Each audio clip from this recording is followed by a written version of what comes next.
ഉമർ ഫാറൂഖിന്റെ കാലത്ത്, അദ്ദേഹം ഭരണാധികാരിയായ കാലത്ത് ഒരു കള്ളനെ പിടിച്ചു. ഈത്തപ്പഴം കട്ടുകൊണ്ടുപോകുന്ന സമയത്ത് ഈത്തപ്പന കുലകളോട് കൂടി മരത്തിൽ നിന്ന് തന്നെയാണ് ആളെ പിടിച്ചത്. എന്ന് വെച്ചാൽ തെളിവിന്റെ വേറെ ആവശ്യമൊന്നും ഉണ്ടായിരുന്നില്ല. ഉമറാണെങ്കിൽ നീതിയിൽ നീക്കുപോക്കില്ലാത്ത മനുഷ്യനുമാണ്. ഉമറിന്റെ അടുത്ത് കൊണ്ടുചെന്നു. ഉമർ ഒഫീഷ്യലായ ഒരു അന്വേഷണത്തിന് ഉത്തരവിട്ടു. അതും ഈ പ്രതിക്ക് എതിരാണ്, ഇയാൾ കട്ടിട്ടുണ്ട്. പ്രതിയും സമ്മതിച്ചു. അപ്പൊ ഇനി എന്ത് ചെയ്യണം? ഉമർ ഒരു റൂമിലേക്ക് കൂട്ടിക്കൊണ്ടുപോയിട്ട് ഈ ചെറുപ്പക്കാരനോട് ചോദിച്ചു, നീ എന്താണ് കട്ടത്, എന്തിനാണെന്ന് ചോദിച്ചു. അപ്പൊ ഇയാൾ ചില ഉത്തരങ്ങളൊക്കെ പറഞ്ഞു. ഉമർ അന്വേഷണ ഉദ്യോഗസ്ഥന്മാരുടെ അടുത്ത് ഇയാൾ പറഞ്ഞ കാര്യങ്ങളൊക്കെ കറക്റ്റ് ആണോ എന്ന് അന്വേഷിക്കാൻ വേണ്ടി ആലോചിച്ചു. അപ്പൊ ഇയാൾ പറഞ്ഞതൊക്കെ കറക്റ്റാണ്. ഇയാൾ പട്ടിണിയിലാണ്, ദാരിദ്ര്യത്തിലാണ്, തൊഴിലില്ല.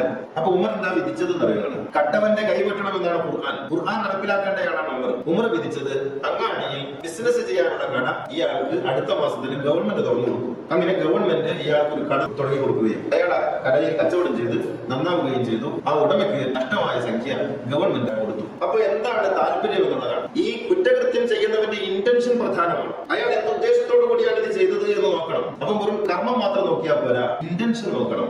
എന്നിട്ടാണ് ശിക്ഷ വിധിക്കേണ്ടത്. ഇവിടെ ശിക്ഷിക്കണം എന്നതിന് പകരം ഉമർ രക്ഷിക്കുകയാണ് ചെയ്തത് കുറ്റവാളിയെ. ഇത് ഖുർആനിന്റെ താല്പര്യമാണ്.